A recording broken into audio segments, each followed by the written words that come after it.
Hello everyone, how you going? And welcome back to Black Magic Ridiculousness. Now I hope you wore the brown pants today because, well, this sub has been known to cause sudden, accidents, so to say, from people that just are not ready for this new wizardry that we're about to see. But anyway, let's jump straight into it, shall we? So then starting right off with the infinite card trick. What is it with these people every single time? They are just straight magicians, and really, I guess that's exactly what this sub is for, but like, where is she bringing them from? I don't understand. Your sleight of hand is ridiculous. I mean, of course we've seen things like this before. I mean, last time the one from Emma who was just like an old guy and he was just absolutely insane that he could produce anything, but this is just insane. Like, how are you storing? I didn't count, but I don't know, 10 cards or something like that in there. Just the ability to be able to hold the cards and not also show the camera what you're doing. I mean, I would love to see another angle of the same thing because it's just insane. I mean, how long can she go? Is she just ready to go again? She just doesn't want to confuse us mortals, but really, I just don't understand. And really, for me, I just find, how do you even start to practice these things? You know, like, how do you go from not being able to do it at all to be able to do that? It just doesn't make sense. And like I said, just what is the limit? Like, is she just going, you know, I've only got 10 cards in my hand, so I can only do 10. But if you just had a whole deck there, would they be able to do the same thing? Even though it would be quite difficult to kind of fold the cards around, maybe they would be. With enough practice, I'm sure anything's possible for these people, but no, it's just all insane. And really, like I said last time, when they're suddenly able to produce something else besides cards, like, where did that thing come from? You know, especially you can see that her sleeve is rolled up. She's not hiding anything up her sleeve. She's just rolling them from the back to the front, just with absolute ease and class. And also, looking at it now, it's just the way that she kind of flicks them out. You know, I've seen people kind of do a big hand motion and then suddenly it's on the back of their hand or on the front of their hand, whatever, but this one is just so perfectly easy. I don't know where she's storing them, but just kind of a little flick, a little flick, a little flick, and they just pop out of nowhere. And so what can I say for the first one that we're seeing right here? It has certainly started off with a decent caliber of trick, and so I don't want to know what's in store for us, and I'm glad, if nothing else, I'm glad I said wear the brown pants, because I feel as though there's going to be some accidents on the way. Aurora Corneliales. So I accidentally put my coin in the perfect spot, and it's beautiful. Wait, what? What is going on there? I can't even begin to understand what is happening here. Is it smoke? Is it, I guess it's the northern lights. I mean, I guess it might have just come out of the microwave or the oven, and so it's just kind of steaming off, and so I guess the sunlight's kind of reflecting through. That is the only thing I can even think of what is happening here. And I mean, I guess I do start directly in the sun's path, but no, that is just insane. As soon as they peel off to the side, it's just like, what is going on there? Just the way that it dances around as though it's static. I mean, it kind of goes through a little bit of turbulence as though they've kind of waved their hand or something, but it's just when it goes back to static, it just doesn't look as though, I don't know, it looks as though it's some kind of just bacteria or something's coming alive in the corn. You know, like I said, it looks as though it's just come out of the microwave, and so maybe you've just got a nuclear infused corn, you know, you've just grown a complete monster inside your microwave. Like, I don't get it. Why does it look as though it's just kind of creating its own smoke? And also insane that I can only imagine that it would have taken you a bit of surprise when you first turned around and went, whoa, okay, well, at least when you put it down, you're going, what the hell is going on here? Oh, I think the sunlight's kind of reflecting through the light. But like I said, when you first see the thing, you're going, what? I don't even want to touch the thing. Is it on fire? What is going on here? And so I wonder if they just suddenly rushed to putting other things in the microwave and in the oven, just trying to get as many kind of, I don't know, I guess this is the northern lights, but what else could you do? Could you do, I don't even know, a chicken nigales? I don't know. There were just too many options that you could possibly do just with steam rising off objects. It's straight in the sunlight. But hey, even though it did take me a couple of seconds to really figure out what was going on here, and really, I guess in saying that it is an awesome post, I just don't feel as though it is the same level of magic and just completely black magic as the last one. You know, I can kind of explain this one where I can just never hope to be able to do the last one. And so even though this one is definitely a black magic post in some regards, at the same time, I almost feel as though it just is more mildly interesting than anything else. Disappearing colors. Oh, here we go. I don't know if I've seen this exact one before. I mean, I've certainly seen something very, very similar if it's not this exact one, but stare at the cross for 10 seconds each, but your brain will make the colors disappear. No, they won't make them disappear. They'll just kind of blend it into one entire thing. But here we go. I'll give it a go and just see how this obstacle illusion works. Here we go. Come on, come on.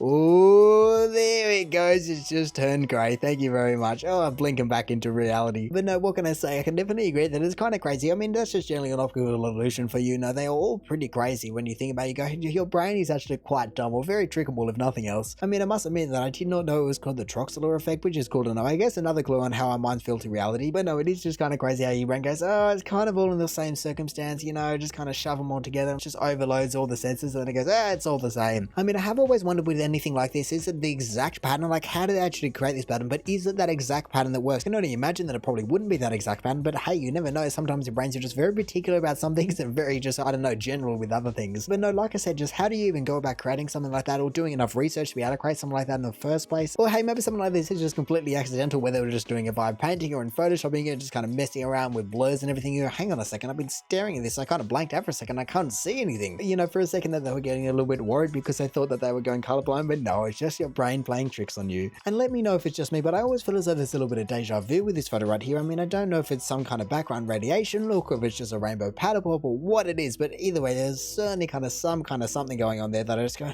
I can kind of recognize it, but I have no idea what it is. I mean, maybe, like I said, I've certainly seen this one before, and so it's just that every single time, but I don't know, it's just something about it looks very particular. And also, in saying that, they say stare at the cross for roughly 10 seconds, but really, I would love to know if there's some kind of metric about what it means for your brain if you take less than 10 seconds, if you somehow take more, whatever. I feel as though I'd take about 3. I don't even know what that means. Like I said, you know, they're always drawing random conclusions like, oh, you're more creative, or you're more this brain, you're more that brain, whatever it may be. But yeah, I don't know. I feel as though there's always some kind of something in these tests, and I guess it is kind of magic in a way, even though it's optical illusions and never know how to feel about them. Because even though, like I said, that someone has to kind of come up with this situation, at the same time, I'm never as impressed, you know, it's just kind of me being dumb instead of someone being smart, like I always say. So yeah, I don't know, definitely not a brown pants one, but just cool. Why? I need answers. Is this going to be some kind of worm summoning sticker? What's going on? Oh yeah, I was right. I don't know if I've seen this before. I mean, I haven't seen this video before, but I've seen someone rub a stick before, and I don't understand. I mean, it's something to do with the vibrations, because I guess that's exactly how worms kind of live, you know, worms, snakes, all those kind of mammals, or not mammals, animals. Being blind their entire life kind of revolves around what they can feel, and yeah, when you rub a stick and make, I guess, kind of sound waves or pressure waves within the sword, it certainly makes sense why they react, but I don't understand why it summons them. I mean, like I said, I've certainly seen this thing before, but it's also incredible about how many are just sitting right next to the surface. Like, I mean, I know a worm can be pretty quick when you're actually trying to hold them in the hand to put you back in the garden, but at the same time, for them to burrow up out of wherever they've just come from, that's pretty quick. I mean, I guess like the title said, why I need answers is certainly a very appropriate response to this, because I don't know why they do it. I mean, like I said, I can hypothesize, but I have no idea, and it's certainly magic in that way. And really, I guess like I said with the last one, how does someone even figure this out in the first place? Was someone just kind of just out in the field and went, oh yeah, just kind of whittling away a stick, and suddenly all the worms are just rising above them, they had a worm empire? Or I don't know, do you figure this out? Like, actually trying to think about how to summon worms and then do this. However this discovery was actually made is just beyond me, but yeah, the entire thing is just so ridiculous, and I do not understand. Also, I've just never really understood who would even want to be doing this. I mean, I guess there was probably a couple of very niche use cases where this would be useful. I mean, there is a million and one things on this sub, but it's kind of a very general purpose sub in a way if it's magic enough, but at the same time, I just don't understand why do you want to suddenly summon 1,000 worms. I guess if you just suddenly need a whole bunch of bait for fishing or what, but at the same time, like I said, I've just seen so many people doing this constantly, and is it just for fun? I mean, I guess that's also cool, but still, it's just so strange. And also, like I said, I can kind of understand why the worms would react like they do, or really just react at all, but I never understand why they just suddenly want to be sprinting away. Like, what kind of, I don't even know, is it evolution at that point? Just what kind of evolutionary trait has developed where these worms just want to run away from that sound, a very particular sound at that? So really, the entire thing is just very, very strange, and like I said, I don't understand why the worms would do it, I don't understand why the humans would do it, and I guess that certainly classifies as magic to some extent, because hey, I can certainly understand if you've never even seen this before, you don't really think about it, you can just be going, what, how do you suddenly just summon worms? Why didn't you choose, I don't even know, a T-Rex, for goodness sake? I mean, I certainly wouldn't want that many T-Rexes just suddenly spring out of the ground, but I don't know, just something cooler at least than a worm. I mean, hey, insane though, they're kind of sorcerers of themselves, you know, to be able to split themselves in half and regrow tails and heads and all those kind of things, and so maybe that's actually the black magic component of this entire video, you know? But hey, maybe what we haven't figured out yet is just the fact that if you rub 2 sticks together, it's actually 2 wands, and that summons all the local wizards to the yard, and really, that's all the local wizards. But look, I guess if nothing else, this video can just be educational in the event that the worms suddenly uprise and just take over the planet and start attacking us, so you know what to do. You just have to rub 2 sticks together and they all disappeared. What in the... What shall we have? Is he going to be sounding... Oh, I feel as though I know what is going to be happening here. Come on now, show me you spinning around like a helicopter without its rotor blade. There we go, look at him go. I mean, it's certainly cool, but once again, I don't really know if this is black magic. It is certainly, I feel as though if I can explain it or I even understand what is going on here, then I don't really know if it's what I'm looking for out of a black magic post. You know, like this is really just physics, and I don't know, I guess it's cool that it's a gyro, but that's exactly what it does. You know, it keeps everyone on its line, and if you try and turn it out of line, it starts putting rotational and angular momentum. For the same reason that the faster you go on the bike, the easier it is to stay balanced and upright. You know, you can even ride no hands if you have enough speed, or you can kind of control it well enough, because, well, the entire thing just wants to continue in its original direction. For goodness sake, there's virtually an entire law surrounding the entire thing. But hey, look, I guess what can I say? It's definitely a cool demonstration. I just don't really feel as though it is truly black magic when I can understand it to that degree. But in saying that, I certainly have to give credit to this teacher, because I've certainly never seen anything like this from any teachers. You know, they're usually just a little bit lazy, write a few things on the board, and then, I don't know, just go back to your textbooks. And not actually just bringing in, I don't even know, I guess they brought in a bike tire and got some handles and things, and then he's actually using real world demonstrations of physics to explain physics. Funny how that works actually quite well. And I also love the fact that he's obviously got a little footstool. I mean, I guess obviously he needs it because it's a little bit difficult to kind of showcase it otherwise, but I wouldn't even know what to search or even try and find something like that, because surely generally no one wants a little footstool that can rotate like that. Like, that just sounds like a death sentence if you're actually trying to get up and reach something. But no, like I said, as cool as gyroscopes may be, I just don't really feel as though they belong in this sub. You know, I come here for the completely unexplainable, and I don't really feel as though gyroscopes and physics from, I don't know, I guess Leonardo da Vinci's time is really completely unexplainable. I mean, I guess it's saying that every single one of these posts is only explainable or known how to do by someone, but at the same time, I don't know, I feel as though this one is just too broad, because if nothing else, the amount of people that would be able to pull this off compared to, I guess, even just sleight of hand is just completely skewed. So yeah, I just don't really feel as though this one should be as high as it is. You know, it's cool, but not black magic cool.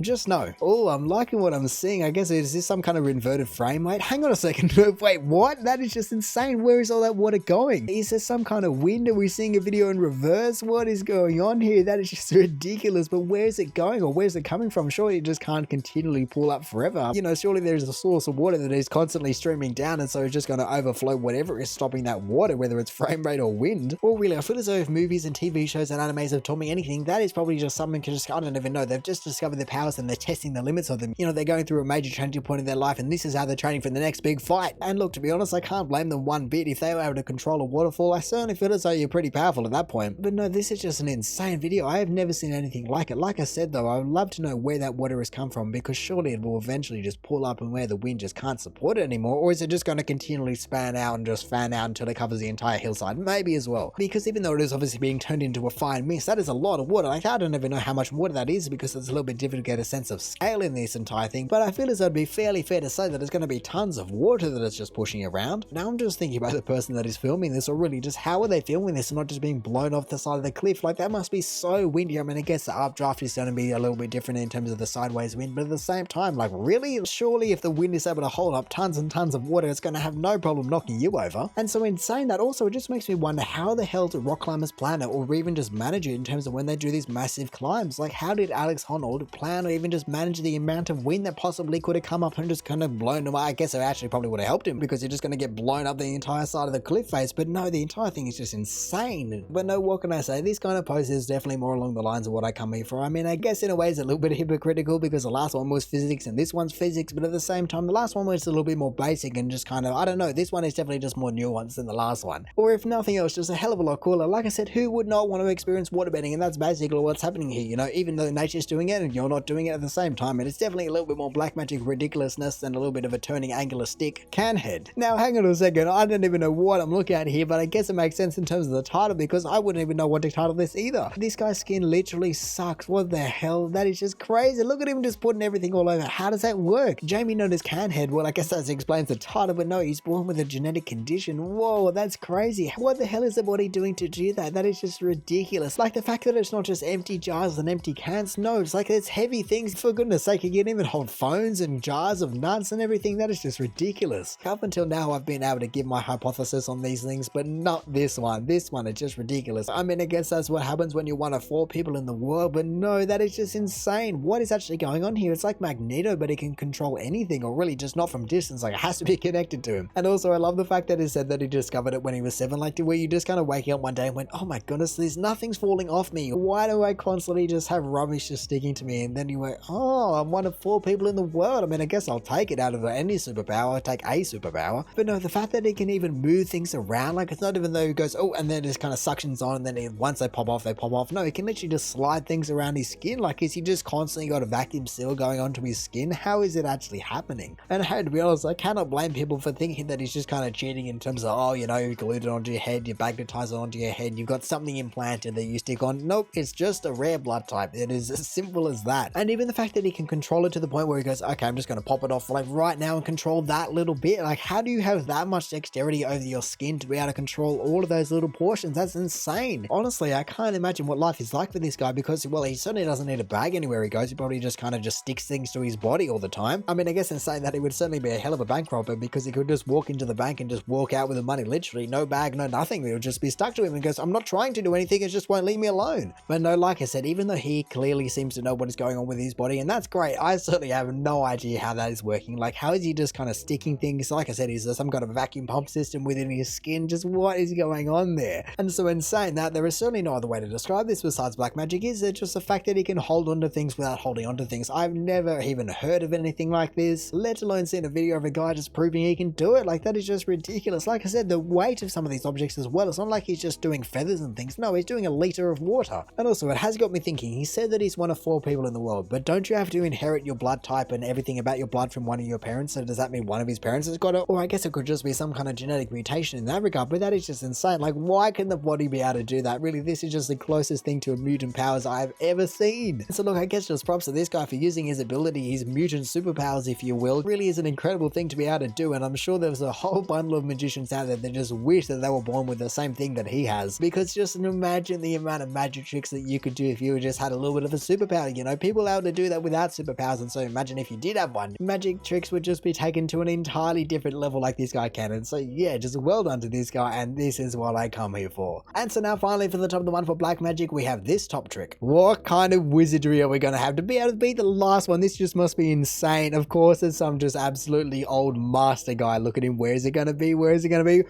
Wait, what? What did he just wait? That floated as well. No. What type of blood type is this guy born with? That is insane. Oh, actually, I know what's going on here. It's very clever, and really with a kind of not massive resolution that we have on here, it works perfectly. But he has obviously got a piece of fishing line or something. Then when he wraps it around, it suddenly just acts like an anchor point, just roll itself literally up the hill. That is really cool, but also just incredibly in terms of how it looks. So if I could suggest anything to this guy, it would just be to get rid of the spool of wire, because it's so obvious when you kind of pick it up. But if he somehow had it in his hand already, or just kind of laid it along the ground so you wouldn't be able to see it as well, then it would be absolutely incredible just to be able to see him suddenly just wave his hand and then it just off it goes. But no, in the beginning of the video, I could have been fooled that just how he threw it out was kind of the black magic, because well, it's pretty incredible how he just kind of tosses it. It just so perfectly unravels itself, but at the same time just spins itself up. I mean, it's a hell of a way to get a lot of spin very, very quickly, and I can only imagine that that's what it needs to be able to drive itself all the way up. But no, either way, the entire thing is very cool, and I just wish I knew how he kind of just designed this trick. How do you go about your life and you know what, I want to get this spinning top, then I'm going to just start on the ground, I want to get it up on a pedestal, and then you just go about doing it. It's that simple, really. I mean, of course, it isn't just that simple. I can only imagine that it would have taken him quite a while to be able to get to the point where he can do that, you know, just the fact that you have to know how much tension to be able to put on it, so you don't just stop it dead, but enough tension to be able to drive itself up, so it's not just slipping on itself. But in saying that, like I said, I feel as though this trick still has room for improvement, and so really, I guess that's a great thing with magic. You can just constantly kind of evolve and just make it even more kind of, I don't even know what to call it, but just incredible and amazing, and just more of a wizardry. And so look, I hope that one day in the future we're just able to see this post without the fishing line, without anything, just pure